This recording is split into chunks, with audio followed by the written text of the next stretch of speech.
কুকিকে kidnap করে আর্মিকে লুকিয়ে ভেবেছিলাম করব বিয়ে।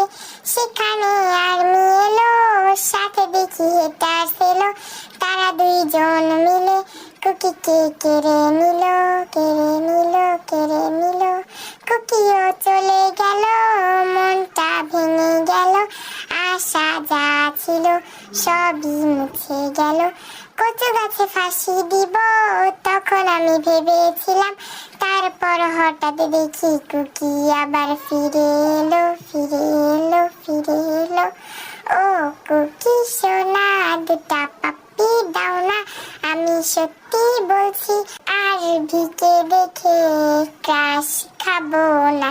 চাঁদনি রাতে আমি তোমার সাথে যাব ডিনারেতে, পিজা বার্গার খেতে।